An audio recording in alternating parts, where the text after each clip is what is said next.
I am Miranda, 32 years old, and I never thought my own family would betray me so deeply. My younger sister Christine was always the golden child, but I loved her fiercely. When she got engaged, I offered to help pay for her dream wedding, a generous $38,700 from my savings. I thought it would bring us closer. Instead, my mother took control of the money, used it for herself, and then had the audacity to call me a disgrace. If you think family can never hurt you, my story might change your mind. Before I continue, let me know where you are watching from in the comments below. Hit that like button and subscribe to hear how I turned this betrayal into the most satisfying revenge. Growing up in Springfield with Christine was complicated. 4 years younger than me, she embodied everything our mother Elizabeth wanted in a daughter. Pretty compliant and always eager to please, Christine excelled in the domestic arts that our mother valued above all else. I, on the other hand, was headstrong, ambitious, and uninterested in learning to be the perfect homemaker. Miranda, why can't you be more like your sister, became the soundtrack of my childhood. While Christine received praise for her homemade cookies and perfect manners, my academic achievements were merely acknowledged with a distracted nod. My father Robert was kind but passive, never challenging my mother's obvious favoritism. Our middle-class home looked picture-perfect from the outside. White picket fence, neatly trimmed lawn, and family photos displaying forced smiles on the mantel. But inside those walls, a hierarchy existed that positioned me firmly at the bottom. "You always have to make everything difficult," my mother would say whenever I questioned her decisions or expressed independent thought. By 16, I knew I needed to forge my own path far from Springfield. The day I left for college was the first time I felt true freedom. I chose a university 3 states away, financing my education through scholarships and part-time jobs. Those years shaped me into someone stronger and more determined. I majored in finance, discovering a natural aptitude for numbers and investment strategies. After graduation, I landed an entry-level position at a respected financial advisory firm in Boston. The early years were grueling, working 60-hour weeks while completing additional certifications at night. But my perseverance paid off. By 30, I had been promoted to senior financial advisor with my own impressive client portfolio. Meanwhile, Christine followed the path our mother had designed. She attended the local community college, studying elementary education because our mother thought it was a suitable career for a future mother. She secured a teaching position at our old elementary school and continued living at home until 25, when she moved into an apartment just 10 minutes from our parents. Our relationship remained cordial, but distant.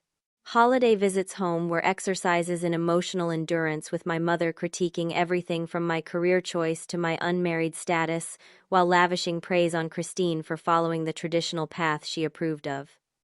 "When are you going to settle down and start a family, Miranda? Your biological clock is ticking," became my mother's favorite greeting. I learned to deflect these comments with practiced ease, but they still stung. Then came the phone call that would change everything. Christine, voice bubbling with excitement, announced her engagement to James, her boyfriend of 2 years. James worked as a high school history teacher, a decent man from what little I knew of him. I genuinely felt happy for my sister. "I am so excited for you, Christine. Tell me everything about the proposal," I gushed, momentarily forgetting our complicated dynamics in the joy of the moment. The engagement seemed to create a temporary truce in our family. My mother was ecstatic about planning a wedding, already talking about venues and flower arrangements before Christine had even set a date. I saw a flicker of hope that perhaps this happy occasion might help heal old wounds. During my next visit home, I noticed how my mother had completely taken over wedding planning. Christine sat quietly as our mother flipped through bridal magazines, pointing at expensive dresses and elaborate centerpieces. "Mom has always had such good taste," Christine explained when I questioned her passivity. "Besides, she has been dreaming about my wedding day since I was little." I watched as my sister surrendered her own preferences to please our mother, a pattern I recognized all too well. When Christine mentioned liking a simple beach ceremony, our mother quickly dismissed the idea. "Weddings on beaches are tacky, dear.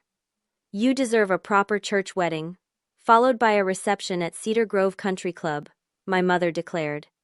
And just like that, Christine's preference evaporated.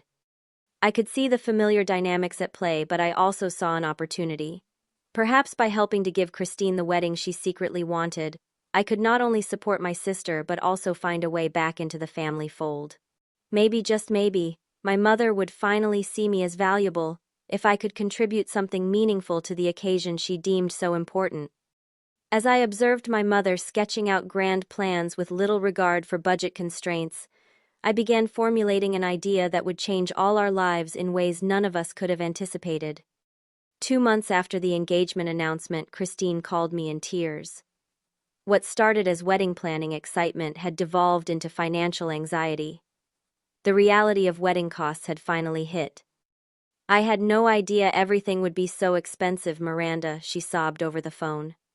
"James and I have been saving, but his parents can barely contribute anything. They are still paying off medical bills from his dad's heart surgery last year." I listened as Christine detailed the growing list of expenses. The venue deposit alone was $8,000. Then came catering, photography, flowers, dress, and countless other items my mother deemed essential for a proper wedding.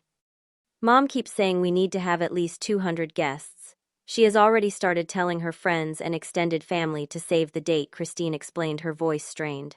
"James and I were thinking more like 75 people." After our call ended, I sat thinking about my own financial situation. Years of careful investing and living below my means had left me with substantial savings. I earned an excellent salary, had no children, and minimal expenses beyond my comfortable but modest condo. The money I had set aside for a potential property investment could easily help give Christine the wedding she deserved without causing me financial strain. The next day, I called Christine with an offer. "I want to help with your wedding, Chris. Not just a little, but significantly," I said, using my childhood nickname for her. "That is really sweet, but we cannot accept charity," she replied hesitantly. "It is not charity. It is a gift from one sister to another," I insisted. "I have set aside $38,700 that I want to contribute toward your special day." The silence on the other end of the line was followed by a gasp, and then tears. "Are you serious? That is more than our entire budget, Miranda." "I do not know what to say," Christine stammered. "Say yes. Let me do this for you. No strings attached."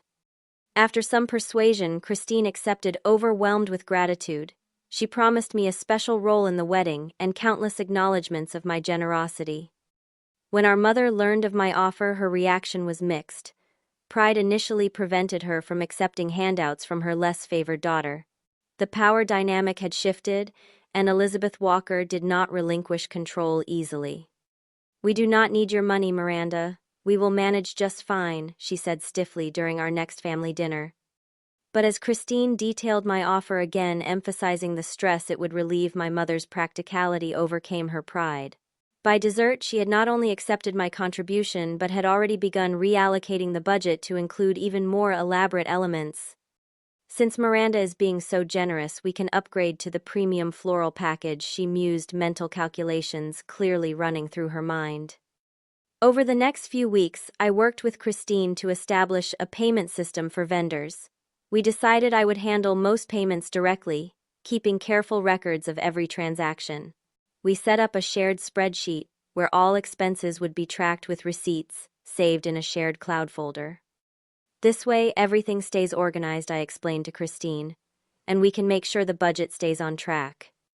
My mother quickly inserted herself into this arrangement, insisting that she needed access to the funds to make deposits and secure vendors promptly. "I cannot be running to you for every little expense, Miranda. Some vendors require immediate payment to hold dates," she argued. Against my better judgment, I added my mother as an authorized user on a dedicated credit card with a high limit linked to my account. I also transferred a portion of the promised funds to a joint account she could access for cash payments. I trusted that family bonds would ensure accountability. As the months passed, wedding plans expanded. What had started as a modest affair transformed into an elaborate event under my mother's guidance. The venue changed from a charming local restaurant to an exclusive country club. The guest list swelled from 75 to 250. The simple buffet became a 5-course plated dinner with premium open bar. Initially, I felt a warm glow of satisfaction. My contribution was making Christine happy, and bringing me closer to my family. My mother actually called me weekly with updates, something that had never happened before. She even asked my opinion occasionally, though she rarely followed my suggestions. But around the 4-month mark, I began noticing inconsistencies. Vendor quotes seemed oddly high compared to my research. Some receipts were vague or missing altogether. The spreadsheet updates became sporadic, with my mother citing being too busy with planning to maintain proper records. My friend Amy, who had known me since college, voiced concerns during our monthly brunch. "I do not like how your mom has taken control of your money," Amy said, bluntly stirring her coffee. "Have you verified? All these expenses are actually going to the wedding?" I defended my mother initially. She can be controlling, but she would never misuse funds meant for Christine's wedding. Family is everything to her. Amy gave me a skeptical look. "Just be careful. $38,700 is a lot of money to hand over without clear accountability." Her warning planted a seed of doubt that I tried to ignore. But as the weeks passed, more red flags appeared. My mother began sporting new designer handbags. Their house suddenly had new furniture. When I visited, I noticed a brand new 65-inch smart television that my father proudly showed off. "Early anniversary present," my mother explained dismissively when I commented on their recent purchases. Meanwhile, Christine became increasingly distant. Our weekly calls dwindled to brief text exchanges. When I asked specific questions about wedding details, she deferred to our mother. "Mom is handling everything.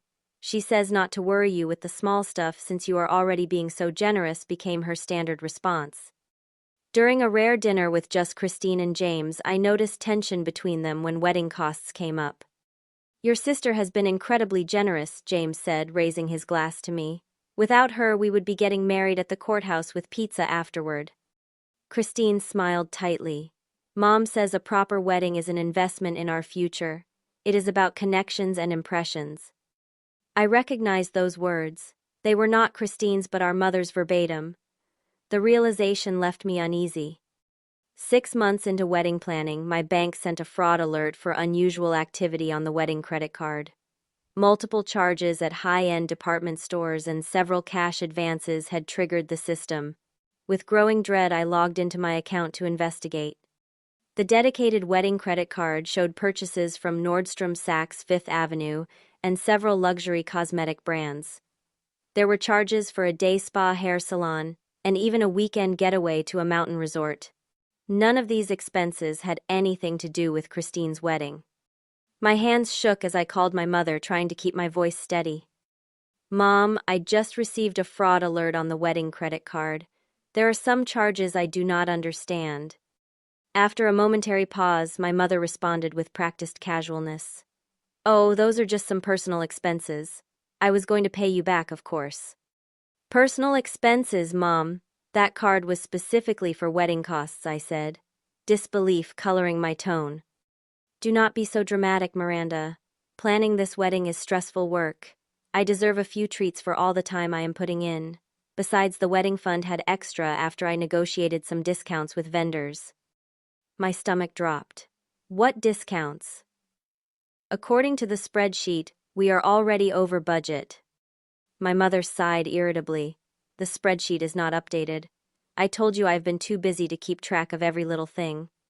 The conversation deteriorated from there. When pressed, my mother admitted to borrowing approximately $7,000 for what she termed incidental personal expenses. She became defensive when I expressed shock and anger, turning the situation around to make me seem petty. "After all I am doing to give your sister the perfect wedding, this is the thanks I get: accusations and distrust. You always were difficult, Miranda." Determined to get to the bottom of the financial discrepancies, I scheduled a family dinner. I arrived armed with printed statements and a detailed list of questionable expenses. My father looked uncomfortable as I spread the documents on their dining table. Christine stared at her plate.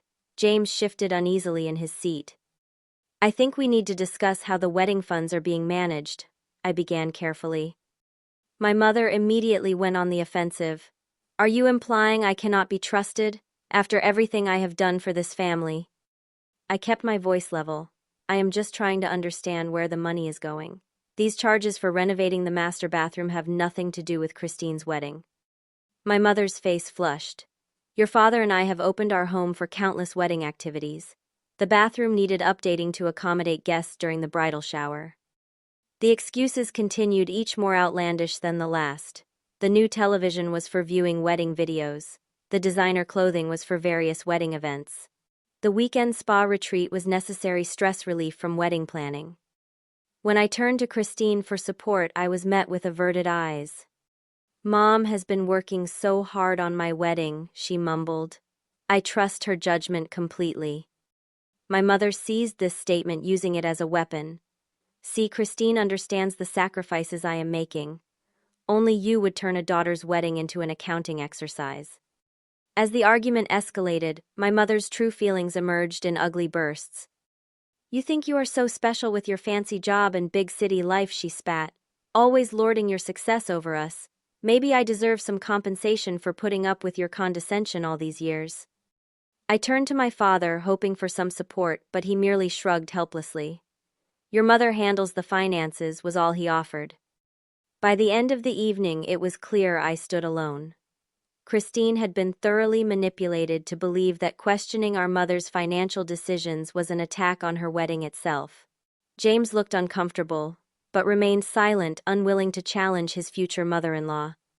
The next day, Amy met me for coffee, letting me vent my frustration and hurt. I knew something like this would happen, she said, squeezing my hand sympathetically. Your mother has always used money as a control mechanism. Now she is using your money to control both you and Christine. I cannot believe Christine is just going along with it, I said, fighting back tears.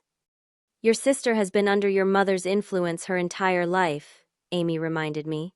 She has never developed the strength to stand up to her the way you have. In a last-ditch effort to reach my sister, I invited Christine to lunch, just the two of us. The restaurant was quiet, neutral territory away from our mother's influence. Chris, I need you to understand that I am not trying to ruin your wedding, I explained gently. I just want transparency about how my contribution is being spent. Christine fidgeted with her napkin, avoiding eye contact. Mom says you are trying to control everything because you are jealous that I am getting married and you are still single. The words hit like a physical blow. Is that what you believe? I do not know what to believe anymore, she whispered. Mom says if I do not stand with her, you will pull all the funding and ruin everything. I would never do that to you, I assured her. Then just let Mom handle things her way, Christine pleaded. Please, Miranda, for me.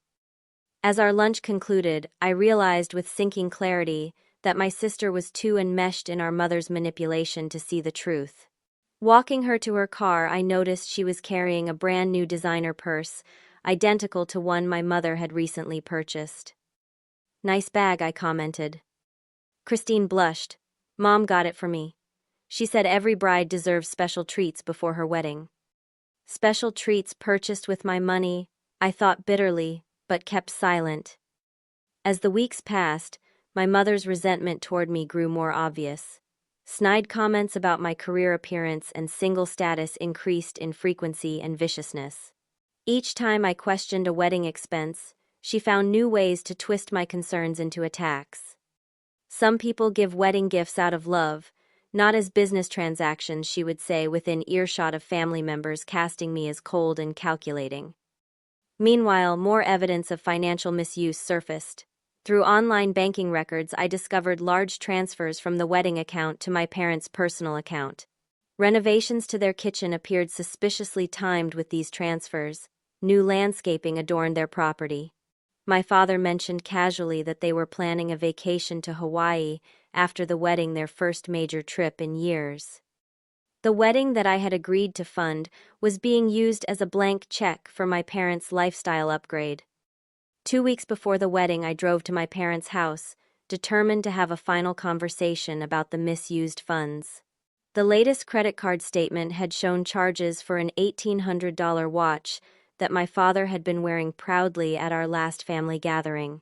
The pretense that these expenses were wedding-related had been completely abandoned. I arrived unannounced on a Saturday morning, knowing both my parents would be home. My mother answered the door in a new silk bathrobe surprise, flickering across her face before she composed herself. "Miranda, we were not expecting you today," she said reluctantly, stepping aside to let me in. My father sat at the kitchen table reading a newspaper, that expensive watch gleaming on his wrist.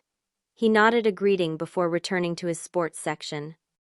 "We need to talk about the wedding expenses," I said, sitting down and placing a folder on the table. My mother's expression hardened. "I thought we had moved past this accounting obsession of yours." "This is not an accounting obsession. This is about honesty and respect," I replied, keeping my voice steady. "According to my calculations, approximately $23,000 of the wedding fund has been spent on personal items for you and Dad." My father lowered his newspaper, looking uncomfortable. My mother's face flushed deep red. "How dare you come into our home with these ridiculous accusations," she hissed. "These are not accusations. They are documented facts," I responded, opening the folder to reveal printed statements with highlighted charges. Designer, clothing, jewelry, home renovations, electronics, and even a vacation package to Hawaii. None of these have anything to do with Christine's wedding. My mother glanced at the evidence but remained defiant. "I have worked tirelessly planning this wedding. Consider those expenses as my planning fee." "A planning fee of $23,000? Without any discussion or agreement?" I asked incredulously. "I do not need your permission to be compensated for my time and expertise," she shot back. The argument escalated quickly. My mother's voice rose as she defended her actions with increasingly illogical justifications. My father occasionally tried to interject with placating phrases, but mostly stared at his coffee cup. "The truth is," I finally said, cutting through another round of excuses you have stolen from me and from Christine, "this money was meant to give her the wedding of her dreams, not to fund your lifestyle upgrade." My mother stood abruptly, her chair scraping loudly against the floor. "How dare you use the word stolen in this house after everything we have done for you?" "What exactly have you done for me, Mom? Made me feel like an outsider in my own family, constantly compared me to Christine, taken my hard-earned money without permission. We gave you life, ungrateful girl. We put a roof over your head and food in your mouth. That is called parenting. It is the basic requirement when you choose to have children," I replied, struggling to maintain my composure. As the confrontation reached its boiling point, I delivered my ultimatum. "I want a full accounting of how my money has been spent, and I want the misused funds returned, or I will stop payment on all remaining wedding expenses." My mother's face contorted with rage. "You would ruin your sister's wedding out of spite. This is exactly why you have always been such a disappointment." "This is not about spite. This is about accountability," I insisted.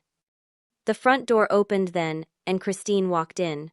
She had apparently planned to surprise our parents with breakfast pastries, judging by the bakery box in her hands. She froze in the doorway, taking in the tense scene. "What is going on?" she asked, her voice small. Before I could respond, my mother rushed to Christine's side, tears suddenly streaming down her face. "Your sister is threatening to cancel your wedding. After all our hard work, she wants to ruin your special day because she is jealous and bitter about being alone." Christine looked at me with shock and betrayal in her eyes. "Miranda, is that true?" "No, that is not what this is about," I began, but my mother interrupted. "She is demanding we return money that has already been spent on your wedding," my mother continued, artfully twisting the truth. "She knows that is impossible at this point. She wants to see your wedding destroyed." I tried again to explain the reality of the situation, but my mother's theatrical display of emotion drowned out my rational arguments. Christine put her arm around our sobbing mother, glaring at me. "How could you do this, Miranda? 2 weeks before my wedding, I knew you always resented me, but this is cruel." "I do not resent you, Christine. I love you. That is why I offered to help with your wedding in the first place," I pleaded, feeling the situation spiraling beyond my control. My mother, seeing she had successfully turned Christine against me, delivered the final blow. She straightened up, wiped her tears with theatrical precision, and pointed toward the door. "Do not show your face at Christine's wedding. You are a disgrace," she barked, her voice cold and final. We do not need your money or your presence. Get out of our house. Christine said nothing to contradict this banishment. She simply stood beside our mother, united against me. My father remained seated, eyes fixed on his coffee cup, a silent witness to my excommunication from the family. The pain of that moment was physical, a crushing weight on my chest that made it difficult to breathe. I gathered my documents with shaking hands and walked out the door, Christine's accusing stare burning into my back. In my car, parked in the driveway where I had once played as a child, I finally let the tears come.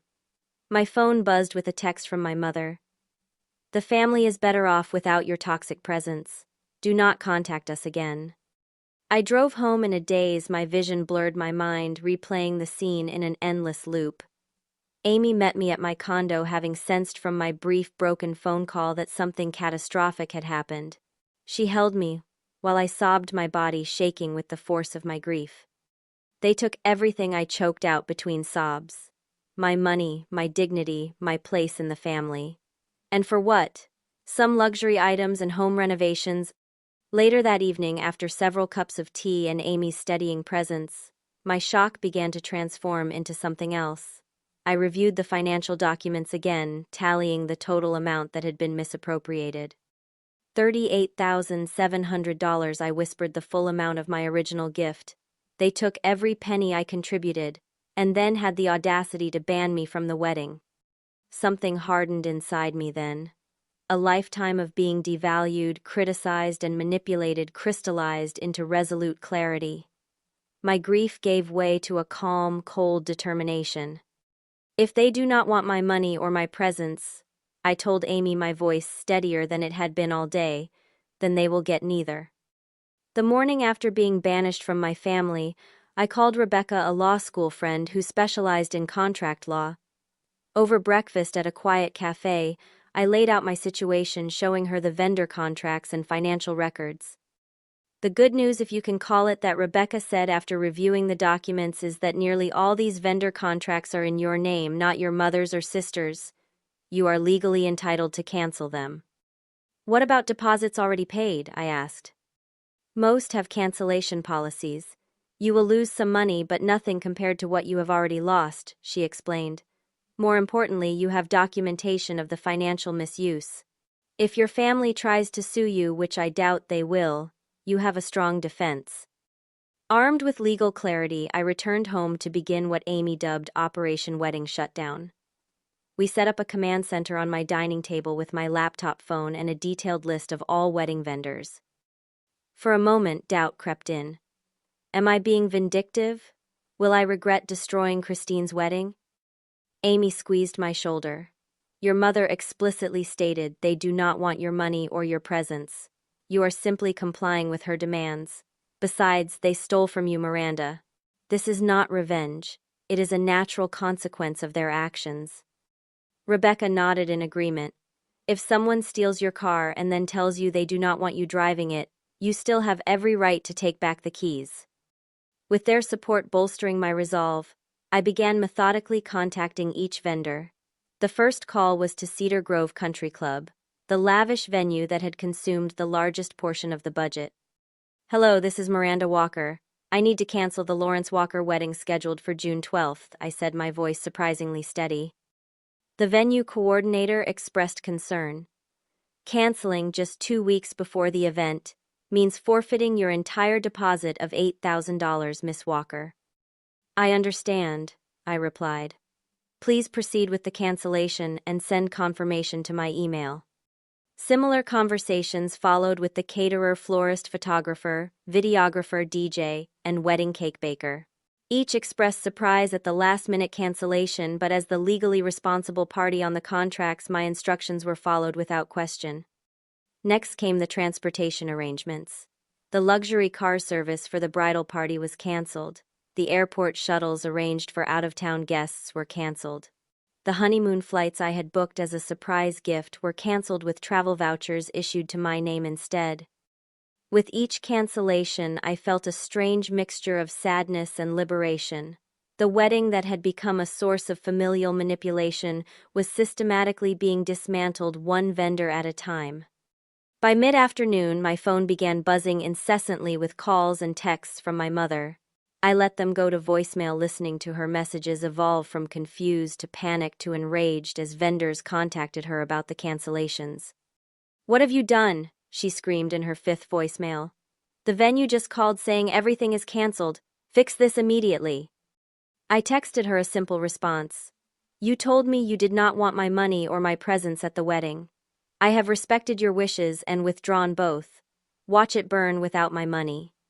Her reply was a string of incoherent threats and accusations. I blocked her number. Christine called next, her voice breaking with tears.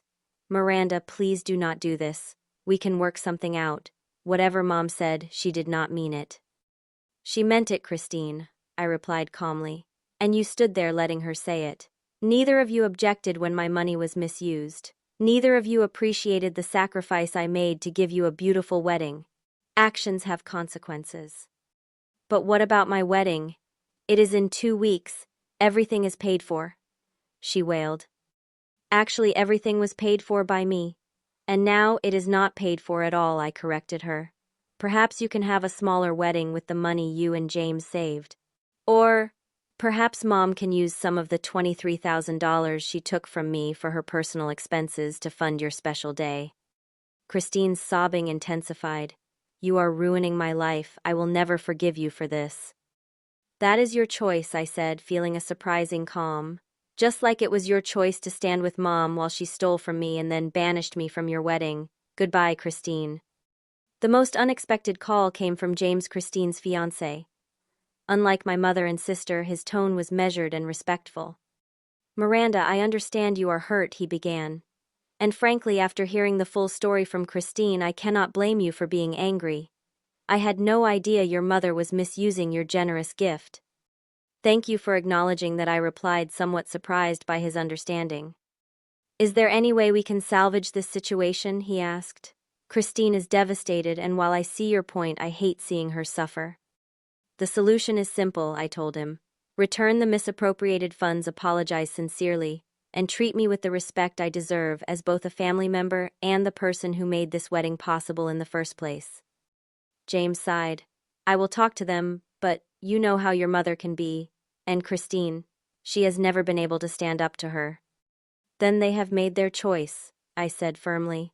"I am sorry you are caught in the middle, James. You seem like a decent man. Christine is lucky to have you."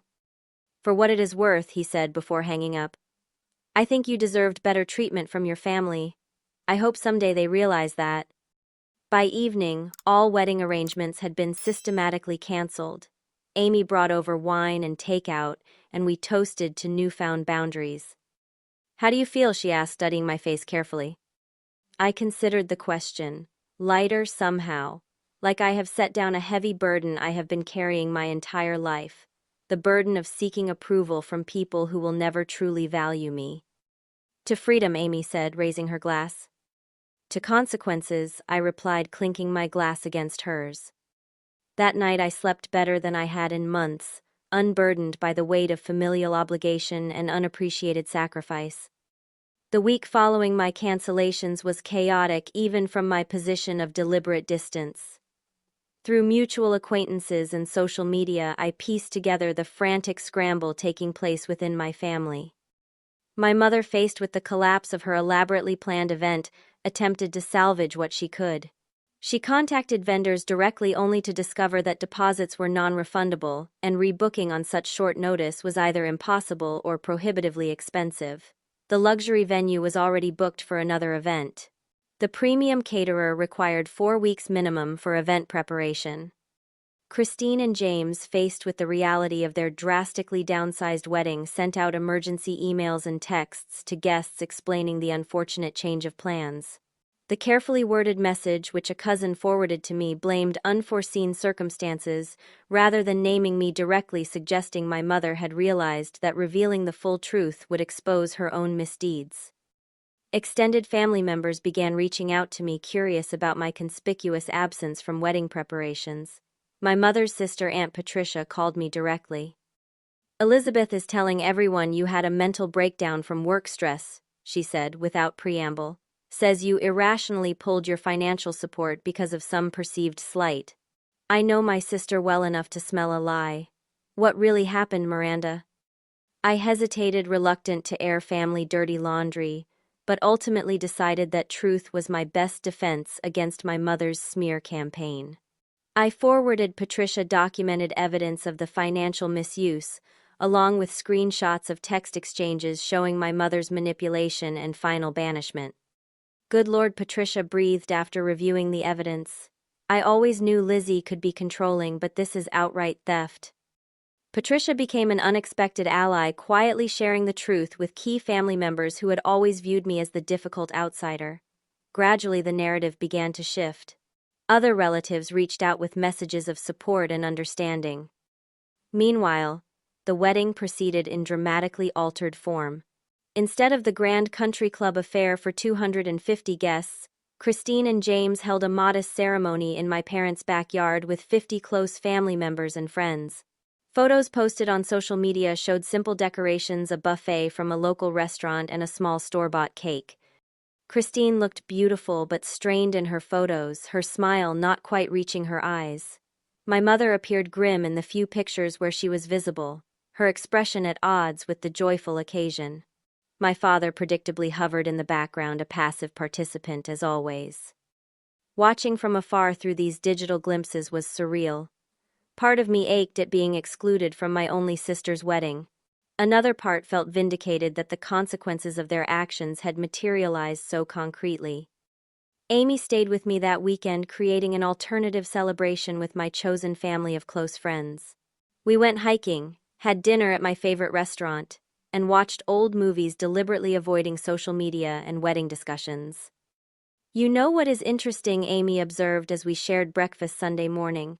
Your mother spent years making you feel like an outsider in your own family.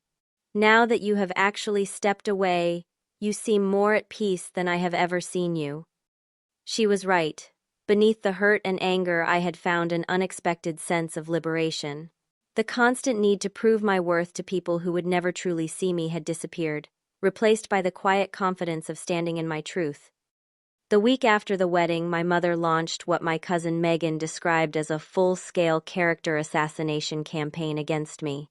Family members reported that she was telling increasingly elaborate stories about my jealousy, mental instability, and vindictive nature. According to her narrative, I had deliberately sabotaged Christine's wedding out of envy and spite. I maintained my dignity by refusing to engage in similar tactics. When asked, I simply directed people to the documented evidence of financial misappropriation, and my mother's own words banishing me from the event. Unexpectedly, my Uncle Thomas, my father's brother, who had always been kind but distant, reached out with a phone call that brought tears to my eyes. "I want you to know that I see what happened," he said, his gruff voice unusually gentle. "Your mother has always been difficult, and Robert has never had the spine to stand up to her. What you did took courage, Miranda. Setting boundaries with family is the hardest thing in the world." His understanding meant more than I could express. "Thank you, Uncle Thomas. That means a lot coming from you." "Your father called me, you know," he continued, late at night after a few drinks. "Said he knows your mother went too far this time. Said he is ashamed he did not stand up for you." "Yet he still does nothing," I noted, a familiar disappointment settling in my chest. "That is Robert," Thomas sighed. "But he is suffering in his own way. That luxury watch your mother bought him, he has not worn it since the wedding." Small consolation, but it was something. Another surprise came when Rachel, Christine's maid of honor and childhood friend, asked to meet for coffee. Wary but curious, I agreed. "Christine does not know I am meeting you," Rachel admitted, fidgeting with her napkin. "But I thought you should know that she is beginning to see things more clearly now that the wedding is over." "What do you mean?" I asked. "Your mother has been intense since the wedding, constantly reminding Christine how she saved the day after you sabotaged everything. But the financial issues are becoming harder to ignore. James found receipts for items your mother claimed were wedding expenses but clearly were not." Hope flickered briefly in my chest, but I tamped it down. Christine made her choice. She stood with our mother even when she knew the truth. Rachel nodded sadly. She did. But I have known Christine since we were 6. She has never been strong enough to stand up to your mother. I am not excusing it, just explaining. As our conversation concluded, Rachel hesitated before adding, "For what it is worth, the wedding your mother cobbled together was nowhere near as nice as what you had planned to give them, and I think Christine knows that." In the weeks that followed, I focused on healing. I started seeing a therapist to process the lifetime of family dynamics that had culminated in this painful schism. I immersed myself in work friends and self-care practices. I began volunteering at a financial literacy program for young women, channeling my hurt into something constructive. I also took practical steps to protect myself. I changed all my financial passwords, removed my mother as an authorized user on any accounts, and set up fraud alerts. I checked my credit report regularly, half expecting to find new attempts at financial manipulation. The wedding that was meant to bring my family closer had instead revealed the true nature of our relationships. As painful as that revelation had been, I could not deny that it had also been necessary and ultimately freeing. 6 months after Christine's wedding, autumn painted Boston in rich golds and crimsons. The raw wound of family betrayal had gradually transformed into a dull ache, present, but no longer debilitating. My therapist, Dr. Winters, had helped me understand that the wedding debacle was merely the culmination of lifelong dysfunctional patterns, not their cause. Healthy boundaries are not punishment, she reminded me during our sessions. They are protection for your well-being. I had embraced this wisdom, strengthening boundaries in all areas of my life. I declined clients who showed disrespect for my time. I ended a casual relationship with a man who demonstrated subtle, controlling behaviors. I learned to say no without guilt and yes without resentment. My circle of friends, with Amy at its center, had become my chosen family. Sunday dinners, holiday celebrations, and everyday triumphs were shared with people who valued me for exactly who I was, not who they wanted me to be. The most unexpected development came on a crisp October morning, when Christine texted asking to meet. After careful consideration and consultation with Dr. Winters, I agreed to lunch at a neutral restaurant halfway between our homes. She arrived looking thinner than I remembered, dark circles under her eyes partially concealed with makeup. We exchanged awkward greetings before settling into our booth. "Thank you for meeting me," Christine began, her voice barely above a whisper. "I know you have every reason to refuse." I nodded but remained silent, waiting for her to continue.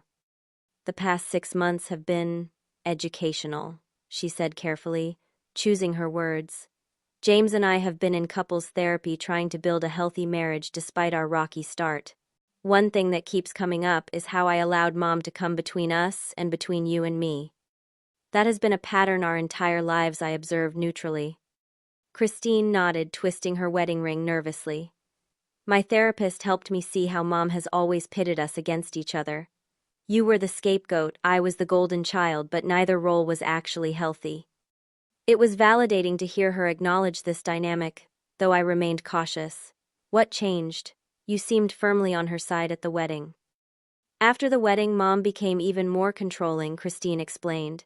"She started dropping by our apartment unannounced, criticizing everything from our furniture to how I loaded the dishwasher.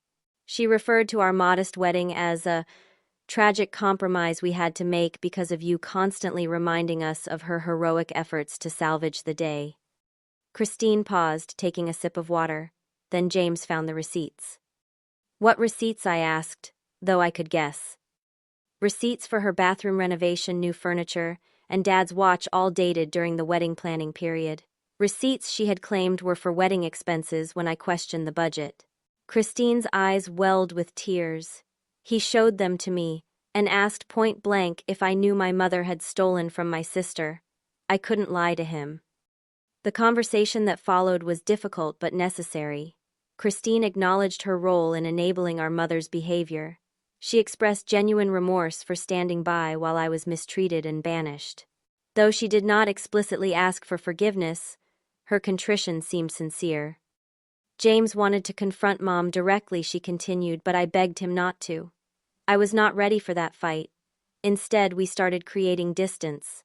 limited visits, shorter phone calls, declining invitations to Sunday dinners. How did she take that? I asked, knowing our mother's reaction to perceived rejection would have been volcanic. About as well as you would expect, Christine said with a sad smile. Accusations, guilt trips, tears. When those didn't work, she started telling family members that James was controlling and isolating me. The irony was not lost on either of us. Miranda, Christine said, meeting my eyes directly for the first time, I do not expect us to go back to how things were. Too much has happened, but I want you to know that I see the truth now.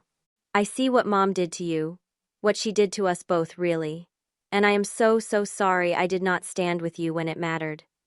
I felt the careful wall I had built around my heart begin to crack. It means a lot to hear you say that, Christine. Truly. We spent the next 2 hours in the most honest conversation we had ever shared as adults. Christine revealed that James had seen red flags in our mother's behavior from the beginning but had felt powerless to intervene. He tried to tell me several times that Mom was taking advantage of your generosity, Christine admitted, but I refused to hear it. It was easier to believe Mom's version of reality than to confront the truth. As our lunch concluded, Christine asked tentatively, "Do you think we could try being sisters again? Real sisters, not the twisted version Mom created?" I considered her question carefully. I would like that, I finally said, but it needs to be on new terms, with mutual respect and honest communication, and with the understanding that I will maintain my distance from Mom for the foreseeable future. Christine nodded. That is fair. James and I are working on healthier boundaries with her too. It is not easy, but it is necessary. As we parted with a cautious hug, Christine added, Mom remains convinced she did nothing wrong. Dad knows better, I think, but he will never contradict her. They are locked in their own unhealthy dynamic.